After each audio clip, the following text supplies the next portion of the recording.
going to take a quick tour of the tablet and some of the main features that you need to know about. The first thing to know is that when students sign into their tablet, it is going to automatically pop up a Chrome tab.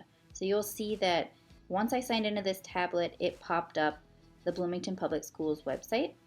Unfortunately, this is not a setting we can turn off, but later on I will show you how you can customize the web page that pops up first. And so we'll talk about that in a different training video.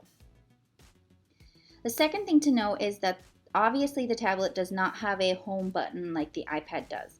So you'll see a circle in the bottom left-hand corner of the tablet screen, and this is equivalent to your home button. So when I tap that circle,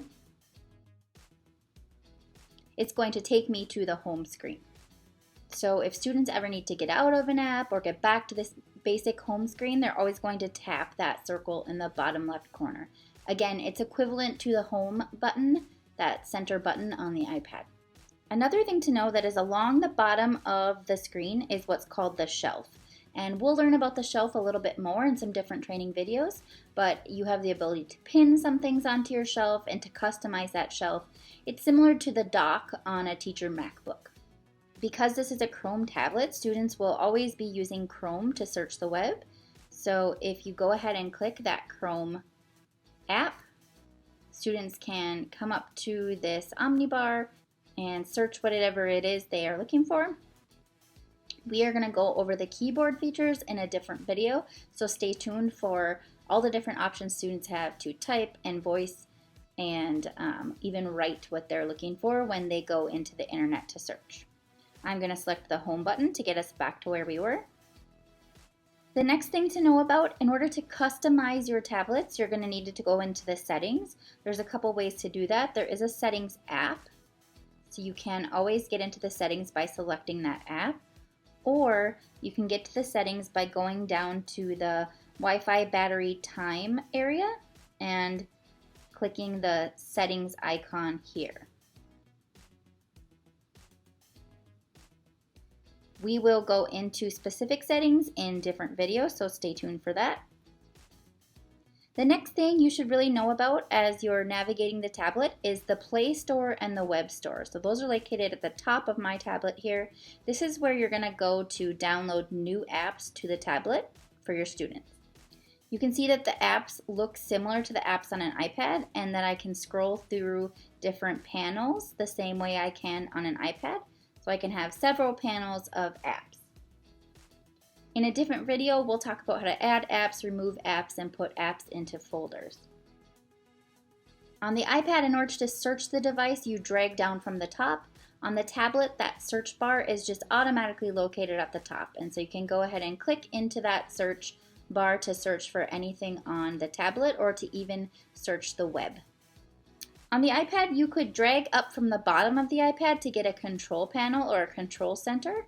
On the tablet, you're going to find that where you see the Wi-Fi, battery, and time, that area. So if I click there, this is my control panel where I see things like internet access, my Bluetooth, any notifications, my accessibility options, auto rotate, my volume, and so on. And lastly, another feature that's nice to know about is in the bottom far right corner, you'll see what's called the app switcher. So if I click that, it's going to show me everything I have open on my tablet right now. So I can switch between things. I can go into an app that I was in. I can go back to the website that I was accessing. And I can go back to a number line I was working with. So that little bottom right icon is handy to move between things students might be working on, and also handy to go ahead and remove or exit out of applications or websites just by clicking that X. You can kind of clear out the different things you've been working on. In terms of the student tablet, it is going to come with 6 core apps, and you can see those here. So Kids A to Z, Scratch Junior, Seesaw, Epic, Starfall, and the QR code reader. There are 2 different seesaws on the student tablets. Reason being is the circular seesaw represents the Android application, and the squarish one represents the website. We have both only because the website often comes out with the updates sooner than the Android app, and so it's nice to have either option so you're getting the most out of that app.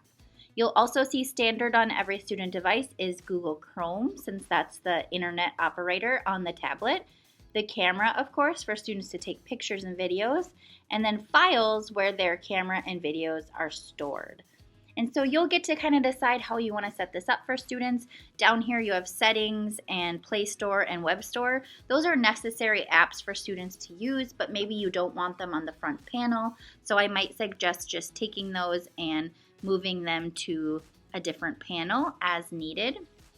Your tablets might also come with a few extra things that you don't want on them.